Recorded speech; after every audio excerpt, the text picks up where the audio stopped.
ஒவ்வொருத்தருக்கும் ஒரு நாளை அல்லேலூயா மறிக்கும் முன்பதாக நாம் தேவனுடைய சமூகத்திலே நெருங்கி வாழ கற்றுக்கொள்ள வேண்டும். அல்லேலூயா. சில வீடுகளில் டைவர்ஸ் 10 ஆண்டுகள் வாழ்ந்து குழந்தைகள் இல்லை, 8 ஆண்டுகள் வாழ்ந்து குழந்தைகள் இல்லை. ஆகவே டைவர்ஸ் ரொம்ப ஈஸியா, படிச்சவங்க ரொம்ப ஈஸியா பண்றாங்க, படிக்காதவங்க பற்றி தெரியாது.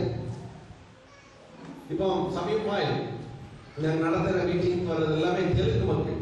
திடீர்னு சொல்லி கர்நாடக மக்கள் எல்லாம் திடீர்னு சொல்லி அவங்க நாங்க ஒரு சபை ஆரம்பிக்கிறோம் சொல்லி ஆரம்பிச்சாங்க. ஆகவே அவர்கள் வருவதில்லை. என்ன ஆண்டவரே இப்படி ஒரு சூழ்நிலை ஆகிடுச்ச பொழுது கதைக்கு தெரியாத மக்களை 100 மொழி வேற மொழியாளர்கள் எனக்கு தெலுங்கே தெரியாது. இப்போ இருக்கிற மக்கள் எல்லாம் தெலுங்கு மக்கள். அல்லேலூயா. கர்த்தர் நிறைக்கிறார், எப்படியோ நிறைக்கிறார், பயங்கரமான காரியங்களை செய்கிறவர், நாம் நினைப்பதற்கும் மேலானவர்களை செய்கிறவர். நம்முடைய வழி ஒன்றென்றால் அவருடைய வழி வேறு. அதுக்கு ரஜினிகாந்த் சொன்ன வழி சொல்லிடுறாங்க, என் வழி தனி வழின்னு சொல்லிடலாம். அல்லேலூயா. இயேசுவின் வழி தனி வழி. அல்லேலூயா. இயேசுவின் வழியில் நீங்கள் நடந்தால் நீங்க இருளிலே நடக்கவே மாட்டீங்க, வெளிச்சத்தில் நடப்பீங்க. வெளிச்சத்தின் பிள்ளைகளாக நீங்கள் இருளின் பிள்ளைகளாக ஆகுவதே கிடையாது. நீங்கள் விசுவாசியாகவே இருப்பீங்க. அல்லேலூயா. உங்களை கர்த்தர் மேன்மையாக வைக்கிற இடத்தை நாம் பார்ப்போமா? ஏசாயா 57 அதிகாரம் 1 வசனத்தை வாசிப்போம்.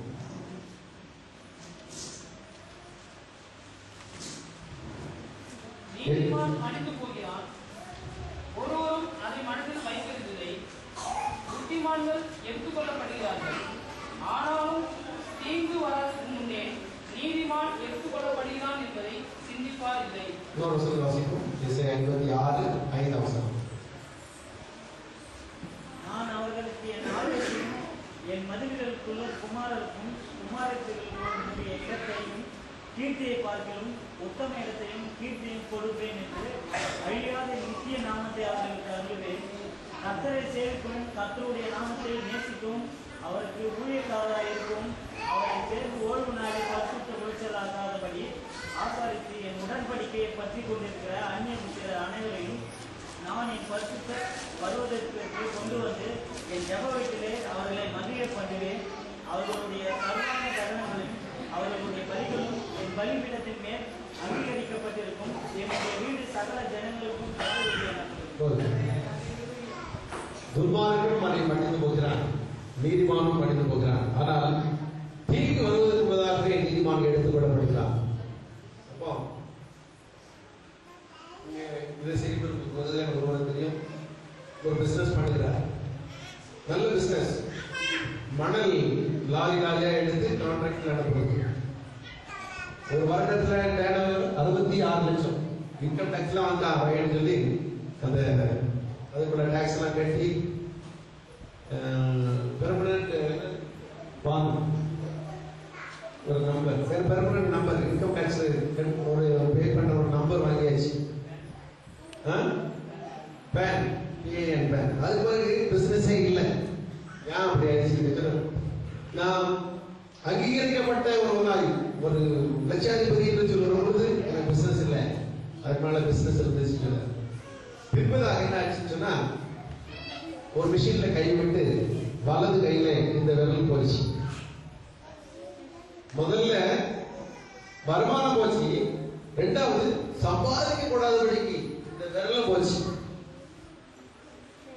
ஒருவர் அவரை அமெரிக்கா கொண்டு சென்று, நான் பிளாஸ்டிக் சர்ஜரி பண்ணி உனக்கு சரி பண்ணுகிறேன் இலவசமாய், நீ ரெடியா என்று சொல்லி இருக்கிறார். நான் பார்க்கல, பார்த்த மீதி கதை சொல்லு. பிரியமானவர்களே, நம்மிடத்தில் உள்ள பணம் வரவில்லை என்று சொன்னால் கர்த்தர் நம்மிடத்தில் இல்லை என்று அர்த்தம். அல்லேலூயா. நம்மிடத்திலே சரீரத்திலே ஒன்றும் இல்லாமல் காணாமல் போகணும்னு சொன்னால் கர்த்தர் நம்மோடு இல்லை என்று அர்த்தம். அல்லேலூயா. நம்மோடு கர்த்தர் பாட்டு சொன்னால் உங்களுக்கு புத்தமும் குறையாது, எண்ணெயும் குறையாது, ஒரு சரீரத்தில் ஒரு உறுப்பாகிலும் கீழே விழாது இயேசுவின் நாமத்தினாலே. அல்லேலூயா. நீங்கள் கர்த்தரோடு நெருங்கி ஜீவிக்க பழகுவீர்கள் என்று சொன்னால் கர்த்தர் உங்களை சூழ்ந்து மதிலாக இருப்பார். இங்கே நீங்கள் ஆராய்ந்து கொண்டிருக்கும் பொழுது ஆலயத்துக்கு வெளியே ஒரு பெரிய சுழல் காற்று போல அக்கினி மயமான அதன் வழியை நடந்து போகும்படியான பாதைகளை வைத்திருக்கிறார். இதை நான் பார்க்க முடிந்தது. அல்லேலூயா. அநேகர் வரும்பொழுது இந்த தீவாகி அக்கினி அவர்களை பரிசுத்தப்படுத்தி விடுகிறது. நீங்கள் அறியாமலேயே உங்களுக்கு தேவன் பரிசுத்தமாக்குகிறார். அல்லேலூயா. நீங்கள் வரமுன்பதாகவே உங்களை தேவன் பரிசுத்தப்படுத்தும்படியாக தேவனுடைய பிரசன்னம் வழியிலே வாசலிலே உங்களுக்காக காத்திருக்கிறது. இது எத்தனை பேர் நீங்கள் பார்த்தீர்களோ தெரியவில்லை. மீண்டுமாக நான் பார்க்கும் பொழுது ஒரு உங்களுடைய பாத்திரம் வெறுமையா இருக்கிறத பார்க்க முடிந்தது. அது கொஞ்சம் கொஞ்சமாய் கர்த்தர் நிரம்பி அது வழிந்தோடு பாத்திரமாய் தேவன் மாற்றுகிறதை பார்க்க முடிந்தது. பிரியமானவர்களே, கர்த்தர் உங்களை மாற்றுவார் என்று சொன்னால் உங்கள் குடும்பத்தில் உள்ள அனைவரையும் மாற்றுவார். ஹல்லேலூயா. இவர் பயங்கரமான தேவன்.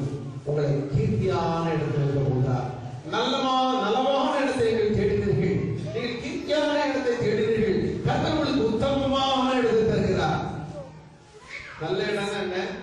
நம்ம அந்த புல் தரையில உட்காராம கர்த்தர் நல்ல ஒரு இடத்துல உட்கார வச்சிருக்கிறார். இன்னும் கொஞ்ச நாள் என்ன ஆகும் போது உங்களுக்கு இன்னும் நல்ல உயரமான இடத்துல நல்ல ஒரு கர்த்தர் எதிர்பார்த்ததை விட நீங்கள் எதிர்பார்த்ததை விட நல்ல காரியங்களை செய்ய போகிறார். அல்லேலூயா. ஒருவேளை இந்த நாள்ல நீங்க இது எனக்கு போதும், கொஞ்சம் இருந்தா போதும் அப்படின்னு இருக்கலாம். அப்படி இல்லை, கர்த்தர் நேர்த்தியாய் மாற்றுகிறவர். ஒருவேளை அடிக்கடி நான் ஆஸ்பத்திரிக்கு சென்று வருகிறேன். ஒவ்வொரு நாளும் ஆஸ்பத்திரிக்கு போகிறேன். ஒவ்வொரு மாதமும் ஒரு வாரம் நான் ஆஸ்பத்திரிக்கு போய் செலவழிக்கிறேன். இது ஏன் என்று சொல்லி நீங்கள் இருப்பீர்கள் சொன்னால் நான் சொல்லுகிறேன், ஆஸ்பத்திரிக்கு செலவழிக்கிறதை நான் இயேசுவின் ஊழியத்துக்கு கொடுப்பேன். ஆஸ்பத்திரி செலவழிப்பதை ஆலயத்துக்கு நான் கொடுப்பேன். ஆஸ்பத்திரி கொடுப்பதை என்னுடைய ஊழியருக்கு நான் கொடுப்பேன் என்று சொன்னால் ஆஸ்பத்திரியை நீங்கள் போக மாட்டீர்கள். அல்லேலூயா. இதை நான் அனுபவமாய் பார்த்ததை சொல்லுகிறேன். நாங்க ஆஸ்பத்திரி பக்கம் போனதே கிடையாது. அப்படி போனாலும் கர்த்தரை மாற்றி விடுகிறார். அல்லேலூயா. மற்றபடி ஒரு நாள் ஒரு நபர், அடுத்த நாள் அடுத்த நபர், அடுத்த நாள் அடுத்த நபர், 5 நாள் போயாச்சு. 6வது நாள் ஃப்ரீயா இருந்தா பரவாயில்ல, எல்லாரும் ஒரு நாள் 7வது நாள் கர்த்தர் ஐயோ போவோம் அப்படின்னு வைக்கிறார். நீங்கள் உங்கள் பணத்தை ஆண்டவருடைய காரியத்திற்காக செலவழிப்பேன் சொன்னால் நீங்கள் ஆஸ்பத்திரி பக்கமே செல்வதில்லை.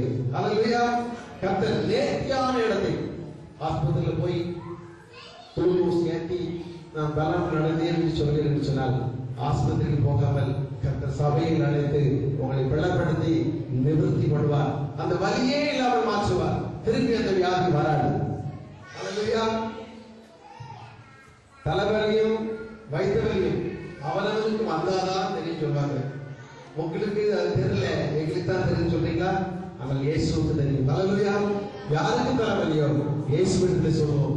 யாருக்கு வயிற்று வலியோ இயேசுவிடத்திலும், யாருக்கு இருதய வலியோ இயேசுவிடத்திலும், யாருக்கு வாழ்நாளில் சொல்லி இருக்கிறோமோ இயேசுவிடத்தில் தெரியப்படுத்தும். அவர் வந்து எல்லாத்தையும் சரிப்படுத்துவார். அவர் பயங்கரமான காரியங்களை செய்கிறார்.